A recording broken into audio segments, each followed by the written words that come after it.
If I conferred with our furry friends, man to animal, think of the amazing repartee. If I could walk with the animals, talk with the animals, grunt and squeak and squawk with the animals, and they could talk to me.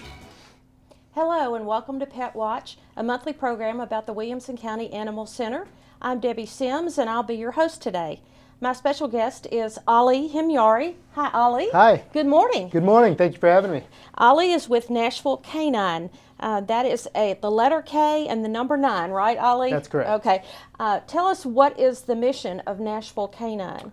Well, the main mission is that training is a journey, not a destination. And what that means is that, as we continue to train the dogs, the better and better they get. It's not that we can train them to a point and then we just finish. Okay. So it's a journey. Every dog owner is on a journey to... Always continuous. So what a lot of people do is they look at, law enforcement or search and rescue dogs and they say, wow, I would love to have my dog trained like that. But those handlers are taking a lot of time every single week to continue that training and keep it going. And a lot of dog owners, the priority of the dog kind of moves down in their day-to-day lives because they got work and they got family.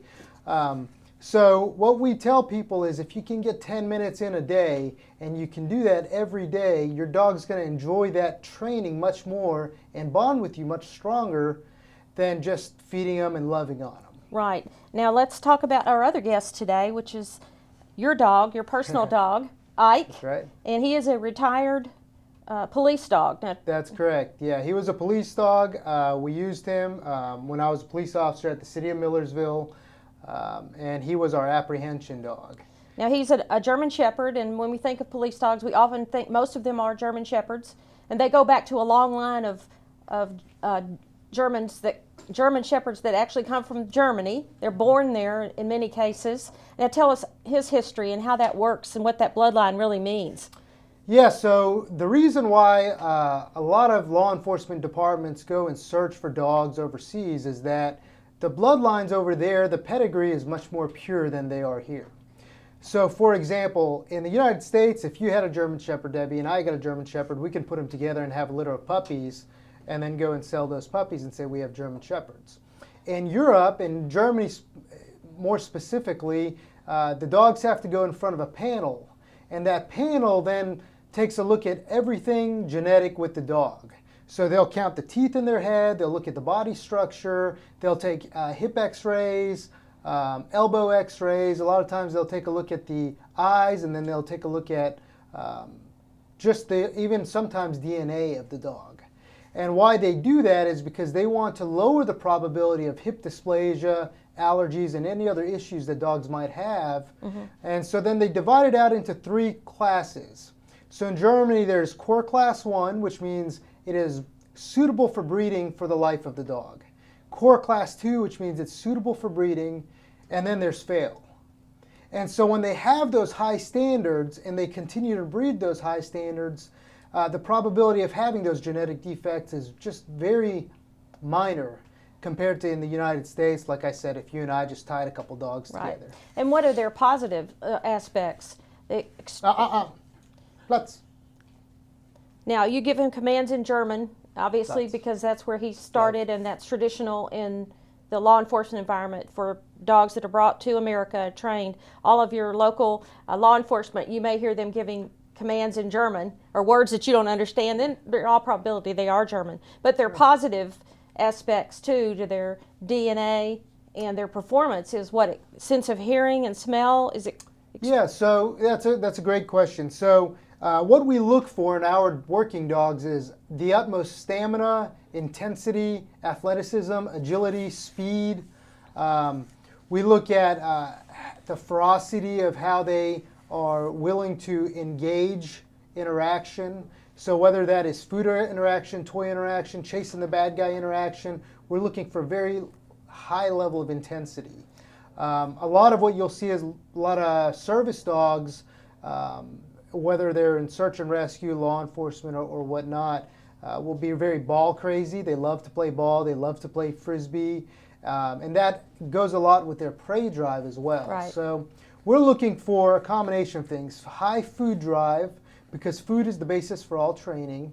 High toy drive and high prey drive, which toy and prey can go hand in hand in some respects. And then if they do become a law enforcement dog, they undergo special training depending on what their job is going to be, like detecting explosives in the airport or working for a local police department and tracking down a missing child, or it could be a variety. Yeah, absolutely. And that's just one of the things you do at Nashville K-9. But you provide protection dogs for families if they need them. You provide trained dogs to law enforcement agencies, and I know recently you provided one to a small police department in Missouri that may not have gotten a dog otherwise if they hadn't worked with you and through a grant program. That's right. And they can be a very important asset, especially in tracking and search and rescue. That's right, absolutely. You have another side to your business, which is family pets. And as you alluded to earlier, we all have problems with our pets at home.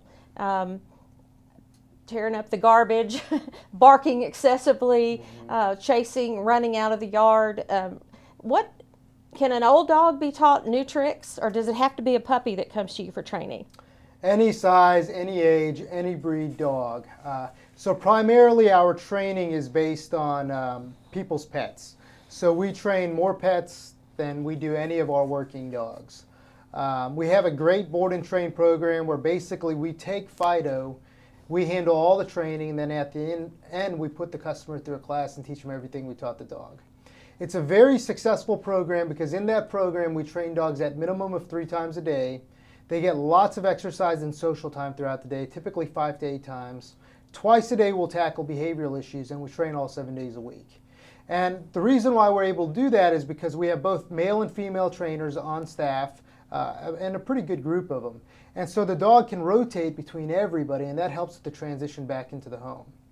And so along the way, some behind the scenes stuff, because people are like, I don't know if I want to leave my dog there for 2 or 4 weeks. Yeah. We will email pictures every Tuesday and Saturday. We send out usually 10 to 20 at a time. We use a real high-end camera too to take those pictures. So that takes that edge off of them at the end of the week, receiving 20 to 40 pictures. They get their nails trimmed once a week. They get their ears cleaned once a week. We'll bathe them prior to departure. And then at the end, the class is roughly 2 hours long. We'll teach them everything we taught the dog, why we did it, how we did it, and we'll even send them home with a tutorial video. Then the training is guaranteed for the life of the dog as long as they continue the training. Wow. And some dogs are 2-week training board would be the basics of what you would consider behavior modifications and behaviors a dog needs to learn to function in the home. And what are some of those things that you teach them? Yeah, that's a great question. So the 2-week course will cover things like sit, down, sit, stay, and down stay, typically at 30 to 50 feet. So we call it the advanced basics because that's pretty good distance. Heel on leash properly, where the dog walks calmly on your left. They don't forge ahead or lag behind. Isn't that one of the biggest problems people have is they don't know how to walk their dog. Yeah, and they used to let the getting dog pulled. lead That's them. right. Right. And we have a lot of that at the shelter with our newer volunteers. You can tell right away whose first day it is walking dogs because the dog will try to take over sometimes. Absolutely. And if the human doesn't become the leader, the dog will forever be pulling and pulling and pulling. That's correct. And your experienced volunteers know. They know to teach basic commands. They know short leash, That's which right. side. So imagine a person today that's watching that just continually has a problem. They can't walk their dog. I think it's common, don't you? Absolutely. The dog is zigzagging in front of them. They're interested in the distractions across the street. When we've heard horror stories that dogs have pulled in people down and they've broken their arms because of it and Yes. things like that. And before it gets to that point, call us because we can fix that. If you have that retractable leash and it's extended all the way, you've got a big problem. Yeah, we tell people don't even use those. Those Yeah, are, you're yeah. right. It's You a need big to be problem. shorter leash means more control, and every dog owner wants more control. But we get caught up in the cuteness and the love, and we forget the discipline. And it's the same with children. We can't right. not discipline them, or they'll run into the street every day. So we need Yeah. I think we need to pay more attention to our own dogs. Now, if you went to the 4-week board and train, how do you judge whether a dog needs to be there 2 weeks or 4 weeks? So it's really up to the owner. The 4-week includes a whole slew of more commands and it's much more advanced. So earlier when we talked about the 2-week, how the sits and downs are typically at 30 to 50 feet, same thing with the recalls. In the 4-week, they're 80 to 200 feet in distance, so quite a bit more. In the 4-week, we teach them to, we introduce them to off-leash heeling, the full agility set, which includes pause tables, hurdle jumps, tire jumps, the boardwalk, which is the elevated platform with the ramp on each end, the A-frame, and so on.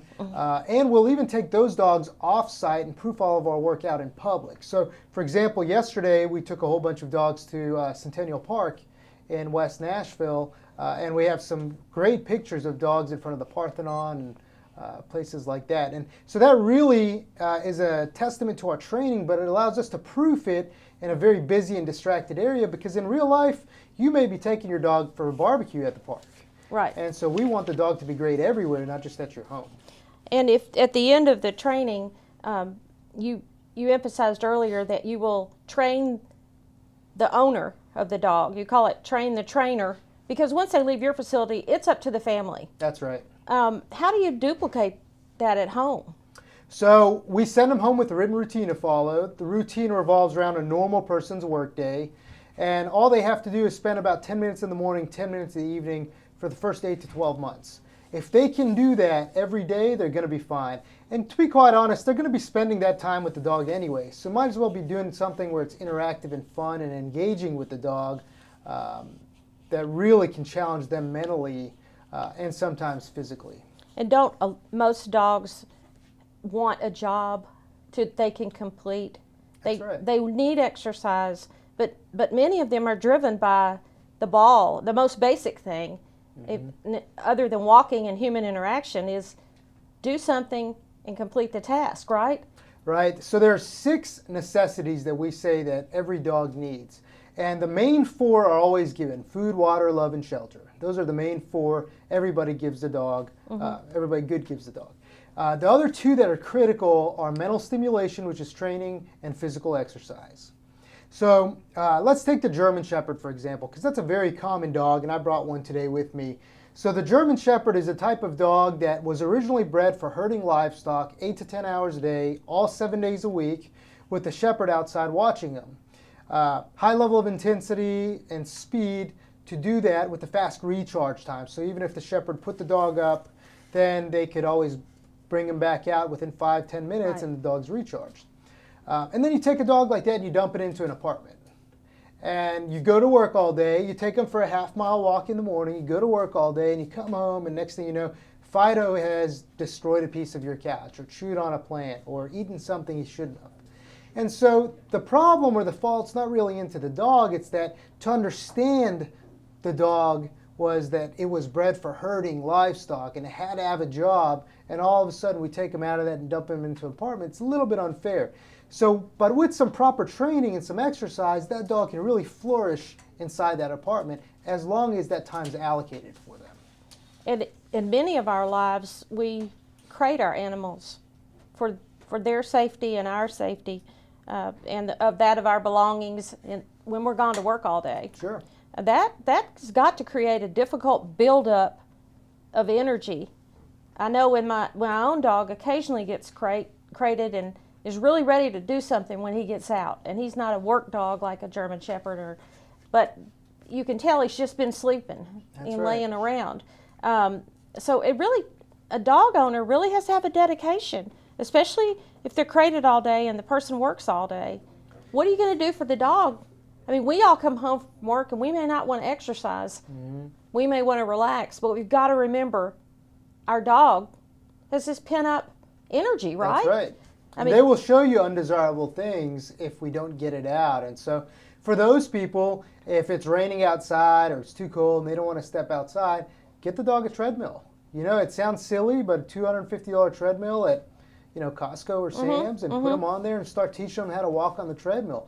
But at some point, the dog has to expend that energy. And it's really unfair to the dog to keep him, in a crate and then bring him out and just expect him not to be abundantly energetic. Right. He's not going to want to lay around. He's been laying around all day. That's right. Yeah, absolutely. What about when you take a dog that someone comes to you with a pet from home and says, they just bark constantly. If the doorbell rings, they go crazy, or they nip at people's heels. How do you deal with those specific behaviors, or does your training program, once you implement it, do those behaviors go away because the dog has a routine to follow or knows commands? That's a great question. So dog training is a collaborate of techniques and tools.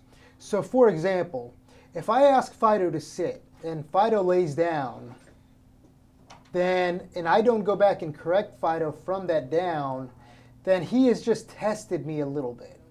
So then when I take him for a walk, Fido might test me a little bit by pooling, because I asked him for a sit, he laid down for me instead of sat, I didn't correct it, so he said, well, I can get away with it. So now when we go on a walk, I'm going to get away with it. So when we elevate the dog's level of compliance to understand with clarity and precision what we're asking, then come here, Ike. Come on. Good. Platz. Platz. Good boy. Ike likes to chase the ball. We know that. He got a toy now. So when we ask the dog with clarity exactly what we're expecting of them, then a lot of those behaviors start to subside. Now we do tackle and work on those behaviors specifically too, because at a lot of times those behaviors become deep-seated. The dog self-conditions. If they always go bark at the doorbell and we've never told them not to do it, then eventually they do it. It's very similar to when the UPS guy comes. UPS guy comes, dog barks, UPS guy leaves. So every day they self-condition themselves thinking, ha, I scared him off. And in all reality, I did my job. That's right. He created a job. It may not be a great job or the right thing to do. That's right. But he's instinctively alerting you that somebody's coming up the walk. That's right. Absolutely. And sometimes, I guess you're implying that sometimes when they tear up the garbage, they're just acting out. So what are they mad about? What's going on? So they're not really mad. They're just showing you an undesirable behavior because they haven't gotten the other two necessities of the six. They didn't get their physical exercise and their mental stimulation. And in almost every single case, people have forgotten about those things. And we see other things too, like separation anxiety. People are sleeping in bed with the dogs. That is the root cause of separation anxiety. And it can lead to destructiveness and diarrhea and future problems just by sleeping in bed with the dog. So I'm not saying that don't love your dog, but there's a point, like you said earlier, that we don't need to overlove our dogs. We need to love them, but there needs to be some structure in there as well. So you're saying that if you condition them to sleep in your bed, then when you leave the house, they're a little bit lost because their safety net is being next to a human. They're so attached. And people do that when dogs are young puppies, so at a very young age, because they don't want to listen to the crying and whining in the crate. But if they ignore the crying and whining in the crate for 2 weeks, if they can just put them in the basement or the laundry room or somewhere far away where they can't have to run to them, then the dog's going to be fine. The dog will learn. Again, the same with babies, human babies, right? They'll tear up the garbage to get your attention too. That's right. And I understand the physical exercise. What are some of the mental stimulations that you can do with the dog? So any kind of training that you do. So even going out there and working on long sits and long downs, introducing the dog to distractions in various locations. For example, go to downtown Franklin on a morning where it's not busy yet. Right. Start there. Start at a non-busy park and eventually move into a Saturday or Sunday where there's a lot more people and it's a lot heavier traffic. And then that way you can introduce the dog slowly through baby steps to different distractions. And at home you can practice your 10-minute routine in the kitchen, as long as there's some mental stimulation. That's right. And we're repeating commands, and it's like playing a game with your child. That's it. We had a special case dog named Cody that came to your facility, and we now have a relationship with you, and we so appreciate the fact that you were willing to take a shelter dog. Not everybody that comes to you is a German Shepherd wanting to be trained to be with police work. Some of them are mutts, and they're mixed breeds that come from the shelter with regression problems. And I'd like to share with our viewers a video and story of Cody.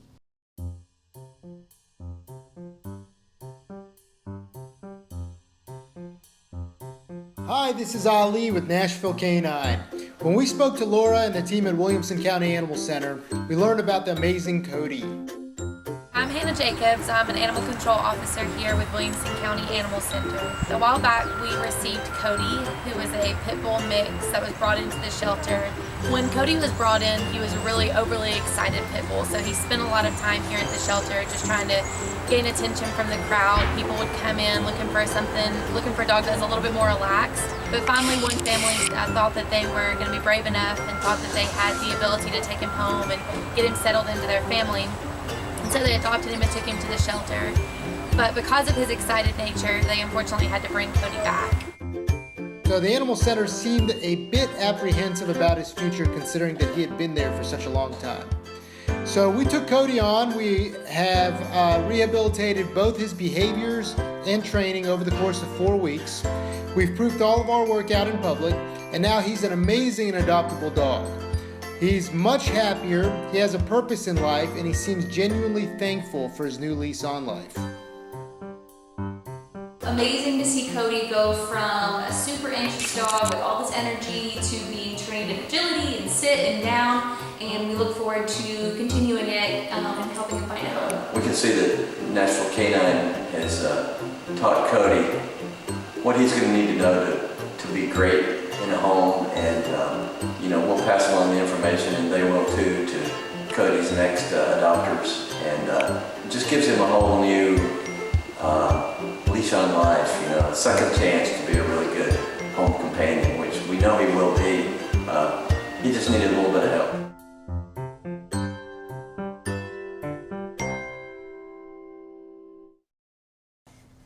Ollie, Cody is such a great success story, and we look forward to more relationships with your company, and thank you for allowing a shelter dog and his real talents and his real personality to come out. Well, we love all dogs, and philanthropy is a staple of our organization. We donate hundreds and thousands of hours every year back to Middle Tennessee communities, and our partnership with Williamson County Animal Center has been critical, because these dogs can really become much more marketable and can flourish when people understand a little bit more about them. And there's the whole pit mix mentality and misnomers in the community about their aggression, and as you could see from the video, that just does not exist. He's a big sweet teddy bear. He's a big sweet teddy bear, that Cody, and now he's adoptable. Absolutely. Thanks to you. Well, we appreciate the opportunity. Now, if anyone wants to contact you, I believe they should go to your website, which is Nashville K-9. That's the letter K and the number 9.com, or call 615-283-7100. Yes, ma'am. That's okay. correct. Thank you for being with us today. Thank you for having me. I'd like to alert our viewers to some upcoming events that Williamson County Animal Center will be participating in. On Saturday, March 5th, we'll be at the Hometown Pet Store in Franklin. We have cats that are there year-round that live in their little cat motel that are for adoption every day at Hometown Pet. But on the 5th, we'll be bringing out dogs. And then on March 19th, we'll be at Nashville Pet Products. We will be having our $10 community rabies clinics in April. So remember, every Saturday in April, there will be community rabies clinics. If April is springtime, is the time most people put on their calendar to get their animals immunized against rabies. We have not had a case in Middle Tennessee in a while, and that's important because it's your protection of your animal is your responsibility. Dogs, especially that are outside, can receive the rabies virus from wildlife such as skunks. In Middle Tennessee, the only animal we've ever had carry rabies around here is skunks. It's different in different parts of the country. But you can protect your dog and therefore protect your family with a simple annual rabies shot. They're only $10, and if you'll check the website adoptwcac.org, you can find that April schedule. They're usually at schools in your community, and that'll be every Saturday in April. Now, we'll also be having a dog orientation class at the shelter. If you'd like to be a dog volunteer, also go on our website where it says volunteer. That will be Tuesday, March 15th at 6:30 p.m. And if you'd like to volunteer with cats, that meeting will be March 29th at 6:30. You do need to sign up in advance. And we have found that some people say, oh, I love all animals and I want to volunteer for dogs and cats. But it has been our understanding by their actions that usually people choose one or the other. So we've separated those orientations into 2 different classes.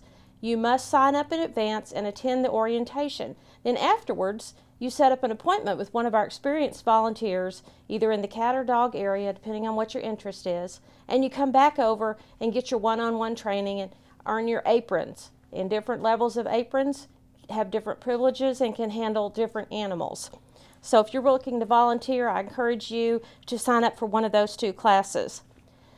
A few weeks ago, our Save Our Shelter program featuring Williamson County Animal Center premiered on the WNAB, the CW network. This episode recounts the building of Meow Manor, our free roaming cat room, and it will be replayed on Saturday, March 26th, if you missed it, at 10:30 a.m. on WNAB. I encourage you to watch. These wonderful people from this national program, Save Our Shelter, came in and donated the entire construction and interiors of the Meow Manor, and we now have a free roaming cat room. Come over and see it, but I encourage you to watch that episode on Saturday, March 26th. We will be closed on Friday the 25th for Good Friday, so remember that. And if you're thinking of adopting, we're located right next to Franklin High School on Claude Yates Drive, behind the Columbia State Campus building. We're open for intake Monday through Friday from 8 to 6, and for adoptions Monday through Friday from 10 to 6, and Saturday from 11 to 3.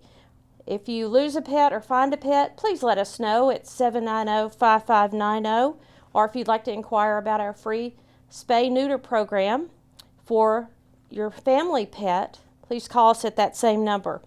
We're also on Facebook, and that's a great way to keep up with all the upcoming events. It's just Williamson County Animal Center. Just like us, and then you'll receive updates. We run special stories about pets. We run adoptable animals in their profiles, so we alert you to all our events. And we just encourage you to befriend us on Facebook, because that's where a lot of people get their great information about what's coming up next. Ollie, again, I want to thank you and Ike for being here today. And if anybody wants to contact Ollie about the services of Nashville K-9, go to NashvilleK9.com. Ike's very relaxed. He's been a great guest today. I hope each of you enjoyed watching the program today and learning more about Nashville K-9. And I hope to see you next month on Pet Watch. If I conferred with our furry friends, man to animal, think of the amazing repartee. If I could walk with the animals, talk with the animals, grunt and squeak and squawk with the animals, and they could talk to me. If I consulted with quadrupeds, think what fun we'd have asking over crocodiles for tea.